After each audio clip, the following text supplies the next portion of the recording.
Abi TV'den herkese bambaşka bir içerikle, bambaşka bir canlılarla selam olsun. Aksolotlar. Ne yazık ki çocuklar içine ekmek atmış. O yüzden kusura bakmayın. Ben de şimdi getirir getirmez ekmek vermişler. Benim küçük kızlarım merak edip almadım. Tabii ki temizleyeceğim ekmek ama gördüğüm kadarıyla yiyorlar yani. Çok enteresan canlılar. Bunları kardeşimiz sahiplendirmek istiyor. Ücreti mukabilinde tabii. Bunlar da show boy yani 15-20 santim var.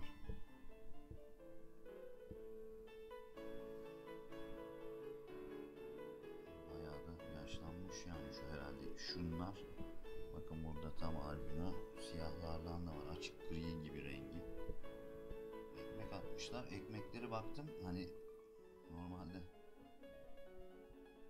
Evet. Bak yiyorlar. Gördünüz. Bak alıyor. Atıyor.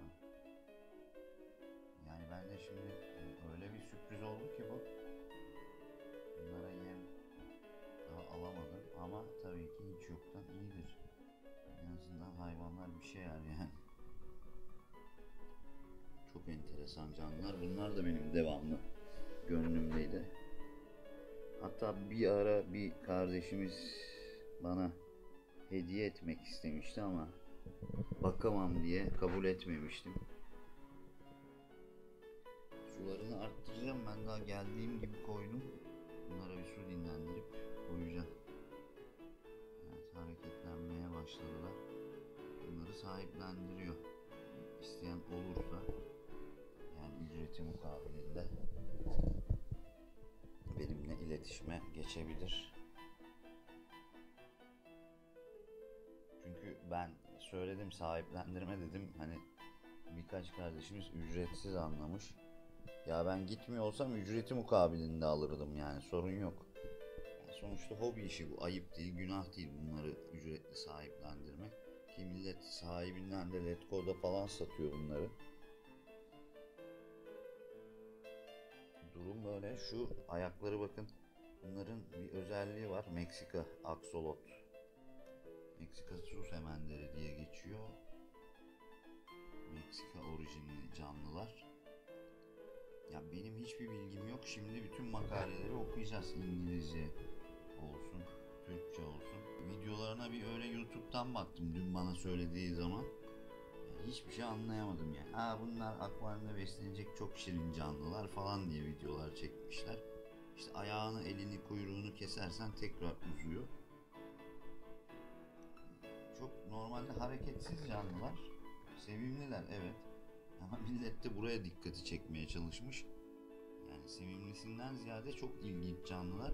Bakın mesela bu albinolar ayaklarını yiyormuş birbirinin yavruyken. O yüzden ayırmak gerekiyormuş. Siyahlarda olmuyormuş da. Zaten ayakları, elleri çok gelişmemiş canlılar. Bunların da keza yenmiş ve uzamış. Gerekli şartlar sağlanırsa daha da uzar diyorlar.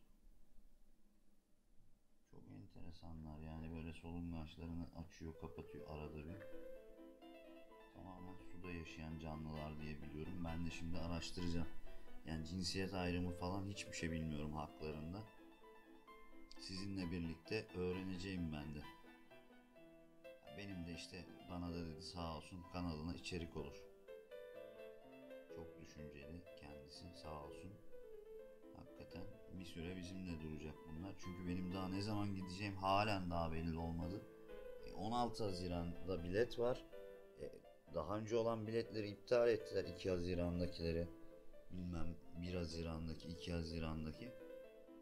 Şimdi ben de bileti alırsam iptal olursa ne yapacağım onu da bilmiyorum.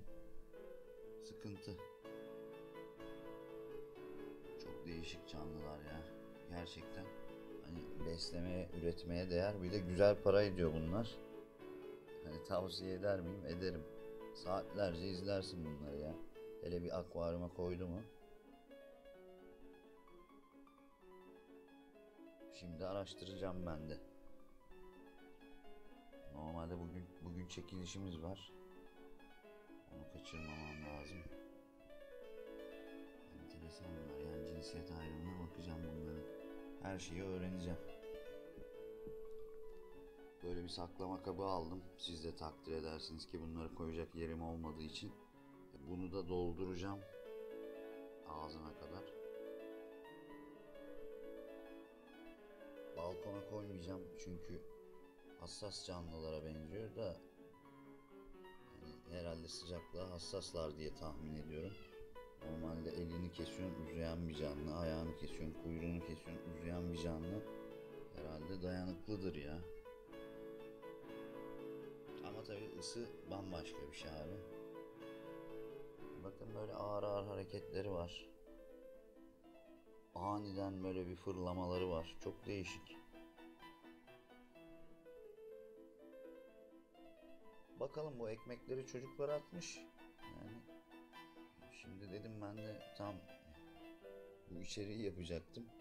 Şimdi onunla mı uğraşacağım? Her yere de ekmek yayılmış ve baktım yiyorlar. Yiyorsa demek ki bir bildiği var, hayvan yiyebiliyor yani. Şimdilik hoşça kalın.